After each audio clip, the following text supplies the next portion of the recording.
I know we're coming up on time. I think this is the shortest little section here because this is where You um, hit the run phase. you hit the run phase, and it when you're running, you don't need to spend as much time to go from point A to point B. So we can breeze through this, but this is where everything before this, we've talked about existing processes.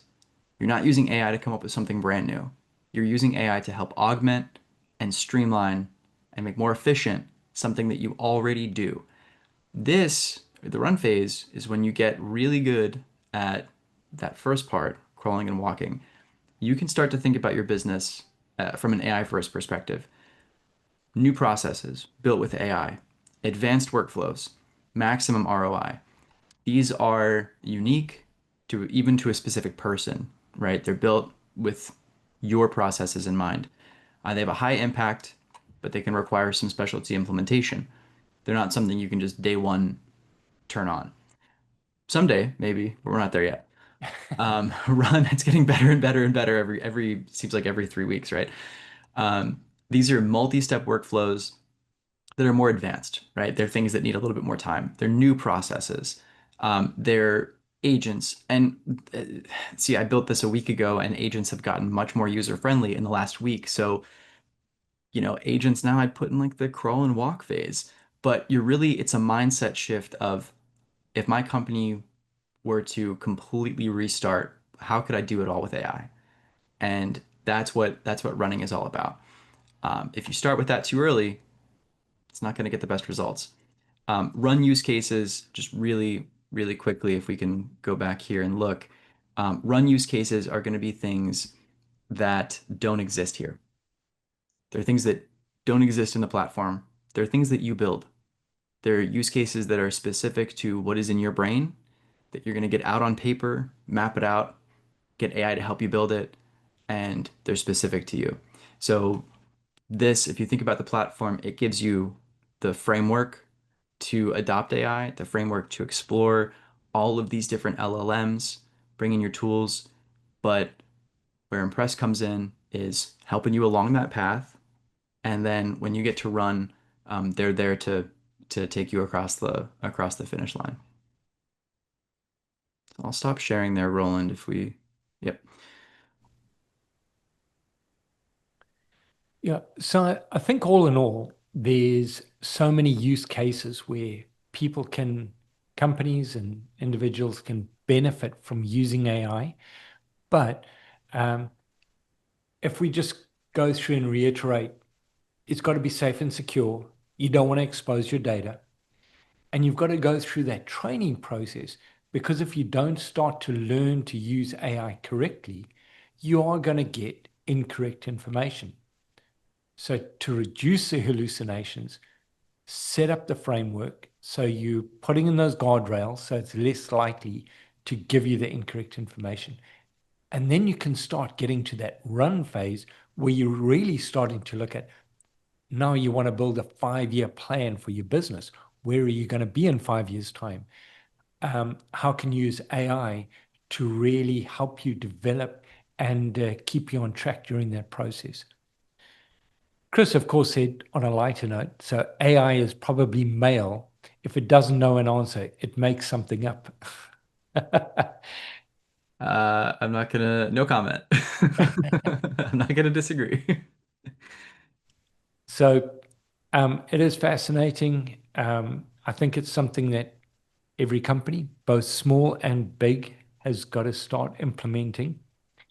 And as we've said before, AI is not really going to replace people, but it's going to replace people and companies that don't use AI. Because the ones that are implementing AI into their platform are the ones that are going to grow and expand and become more efficient and productive. So if you're not using it, you're going to get left behind.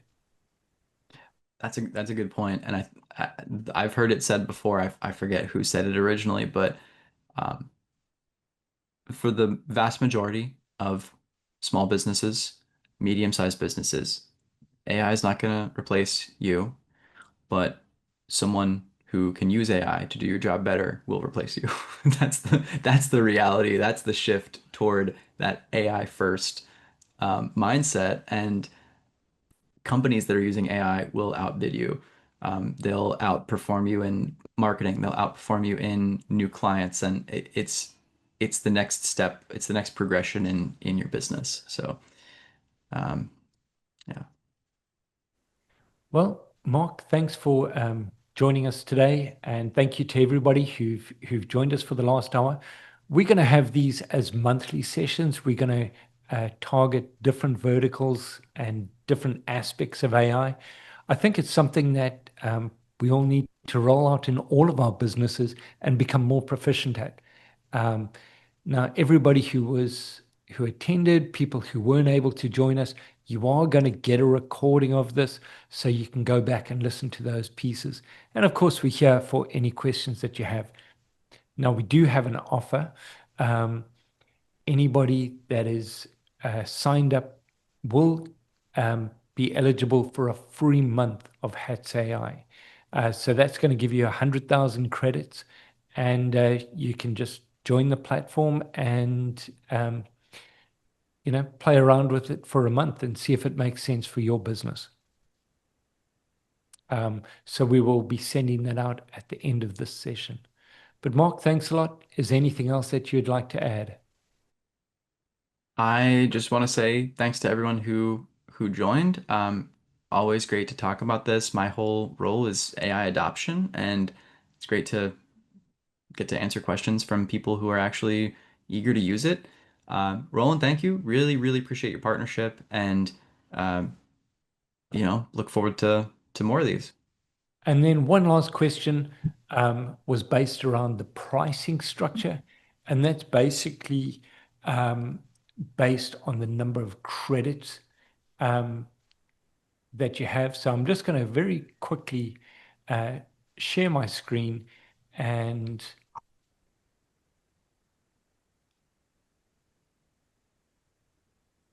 what this is here, the solo is 30,000 credits for $135 a month. The team starter, which is the most popular, is 340 a month. That's for everybody in your organization. That gives you 100,000 credits. And then you can go upwards from there.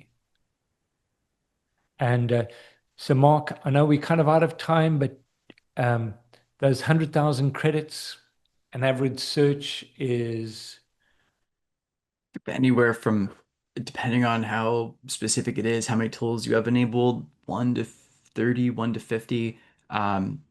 And also just on the credits, it's not like it gets turned off, right? you can still continue You can to still, use it. it's just some of the, with my last 10 seconds here, the race car analogy. You have a tank that holds 10 gallons of gas. If you put that tank of gas into a Lamborghini, it's going to burn through that gas a lot faster than in a Honda Civic. And so that's how LLMs work. Some are massive. You would never need them for writing a blog post. And if you do, it's gonna use way too much power to do that. Whereas other LLMs can get the job done better, quicker, for a lot less. You use those 100,000 credits, it doesn't get turned off. It's just that Lamborghini gets taken away, right? We take away the keys to that Lamborghini and you're Yeah. driving the Civic. You're still using it. Yeah. So we'll follow up with more questions. Mark, thanks so much for joining us. Thank you for everybody for attending, and we'll follow up with a recording of the session. Thank you so much.